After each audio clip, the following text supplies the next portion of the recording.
gabi sa inyong tanan, sa atong kaigsunan. Salamat kayo sa inyong padayon nga suporta ug pagpalangga. Kanang di ako karon dire para makiisa. Haluon ko na lang Tagalog o Bisaya. Sa akong mga kaigsuunang Muslim, Assalamualaikum. Sa akong mga kaigsuunang taga Davao, ngayong gabi ninyo.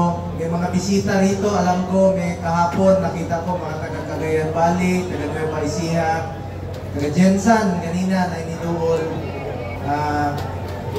May mga taga Jensan, ngayong gabi sa inyong tanan. Salamat kayo sa inyong padayon nga suporta kay pinalanggang Tatay Digong. Kaya baluman mo nga, dugay ko nagtrabaho sa iya 24 years ko nag-uban sa iya. O unsa kasakit sa ako hangtod karon nga mura ko lang po gadamgo nga dili na nako siya makita ang mastorya. Ang akong pangandoy karon, ang akong wish karong adlaw o pakikiusap ko po sa inyo, ipagpatuloy po nating ipagdasal ang kaligtasan, kalusugan at kalayaan ni Tatay Digong.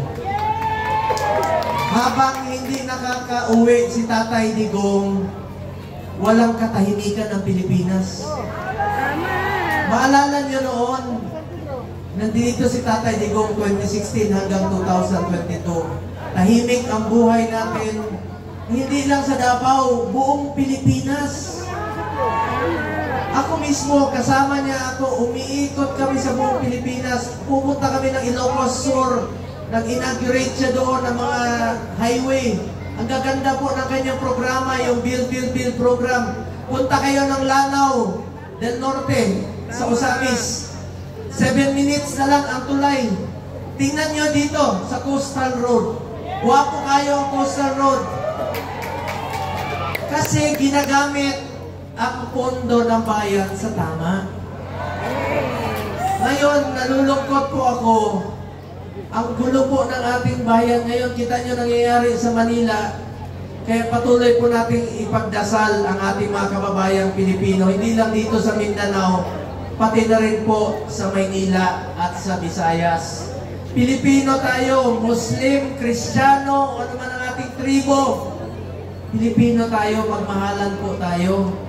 Huwag tayong tumigil. Please pray for the Philippines. Lukoy kayong Pilipino. Kawawa yung Pilipino sa nangyayari ngayon. Ang gulo. Sobrang gulo. Sobrang gulo ng gobyerno. Kaya ipagpatuloy po natin ang pagdadasal para kay Tatay Digong makauwi siya. Pangalawa, ito naman pong nangyayari sa gobyerno ngayon. Dapat po tumbukin yung buhaya. Diba? Yung mastermind talaga. Putulin yung buhaya, yung buntot ng buhaya. At putulin ang sistema ng korupsyon sa gobyerno. Habang andyan po itong mga buhaya at hindi nananagot, hindi nakukulong yung mga buhaya, walang mangyayari sa atin. Importante dito, merong managot dito sa scam na ito. Let's hold them accountable for all those responsible for this mess. At ikatulo, ipadayon ko na ito, iampo si Vice President Sara Duterte. Salamat kayo. Walay dautan. Kung magpakaon sa lechon baka, may na lang na makatilaw o baka atong mga kaigsuunang pobre. Di ba? Kadaghan wala ka kaon baka, lechon baka na rin.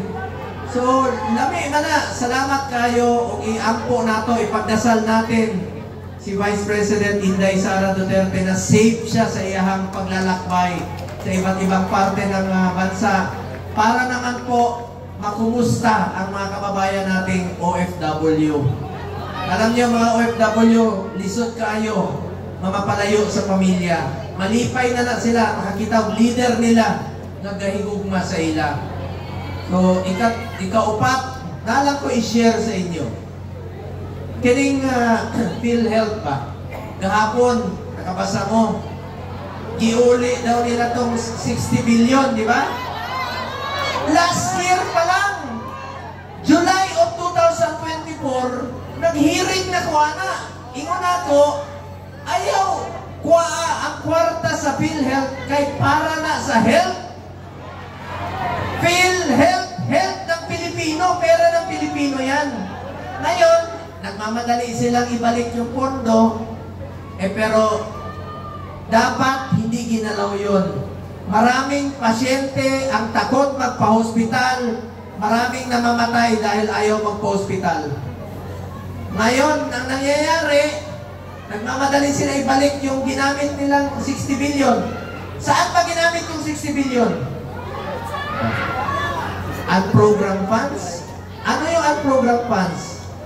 Maaring sa flood control, di ba? So, ako po, hindi ako pumirma sa BICAM report. Kami ni Senator Bato, hindi kami pumirma. Hindi ako pumirma. Dahil hindi po ako sang-ayon na kinuha yung pondo ng PhilHealth. Hindi ako sang-ayon na i-zero ang PhilHealth dahil kalusugan po yan ng bawat Pilipino. Mga kaigsunan, naatadiri karong adlaw. Salamat kayo sa inyong pagpalangga kay Tatay Digong. Salamat kayo. Dili ta mo undang, nalang ko'y hangyo sa inyo. Dili ta mo undang hantod dili makauli si Tatay Digong dari sa ating naso. Dili ta mo undang hantod walay nanagot aning kabuang nila. Dapat putlon ang ikog sa buhaya. Dire, ikaw na namin itong cake sa buhaya. Salamat kayo sa inyo. Kabalo ko, suko mo. Ako, suko. Put ko. Galit ko ako sa mga korap sa gobyerno. Alam niyo bakit? Nung panahon ni President Duterte diri sa City Hall, di yun na siya musugot o korupsyon. Di gani na siya gusto madugay ang papeles kay Nay Mangayo. Ayaw niya ng korupsyon. Ayaw namin ng korupsyon. Ang pinagbili ni Tatay Digong nung mayor siya, pag may nagbigay sa inyo, huwag mong tanggapin, tulungan mo. Pero pag nagbigay, huwag mong tulungan. Kasi ayaw niya ng korupsyon. Pagdating sa Maynila, ganun ang ginawa niya. Ayaw niya rin po ng red tape. Kaya nga po, naging batas itong Anti-Red Tape Commission na ayaw niya po ng kalokohan sa gobyerno. So, labanan po natin itong korupsyon. Pakiusap ko lang po sa inyo, huwag tayong pumayag na ginagawang gatasan po ang pera ng taong bayan. Huwag tayong pumayag na niloloko po tayo ng iilan. Labanan po natin ang korupsyon. Huwag naman pong bastusan po. Lahat tayo nagtatrabaho, buwis natin yan. Ginabayan nato, ginakalta sa atong sweldo. Tapos ginagamit lang nila sa kabuang. Di tamuundang mga Dabawenyo, mga Pilipino, dili tamuundang. Hanto dili ni maundang ng ilang kabuang. Labanan natin ang buhaya, labanan natin ang sistema ng korupsyon sa gobyerno po. Salamat kayo sa inyo mga Dabawenyo. Nalang ko'y isulti ka ninyo karong gabi una, ampo ta para sa kaluwasan sa mga Pilipino. Dili ko gusto nga na'y masakitan aning padayon nga pagprotesta, pero dili ta muundang hantod madunggan sa tanan ang atong kasuko sa korupsyon sa gobyerno. Mayong gabi sa inyong tanan, timanin ninyo, pinalangga mo na mo. O gusto ko na ako magpasalamat sa pamilya Duterte. Wala ko dire, kundi tungod sa ila. Atong ipag-ampo na ito. Atong Mayor Baste, Congressman Duterte, of course, Vice President Duterte, si Vice Mayor Duterte, Rodrigo Duterte, of course, si Tatay Digong, si former President, ang atong Mayor, na tinuod na atong Mayor sa Davao City karon nga nibalik, Mayor Rodrigo Roa Duterte. Atong iampo sila. Salamat kayo sa inyong tanan. Mayong gabi. Ampo nato si Tatay Digong. Duterte! Duterte! Duterte! Duterte! Duterte! Duterte! Salamat kayo. Pinalangga ko na akong tanan. Salamat kayo.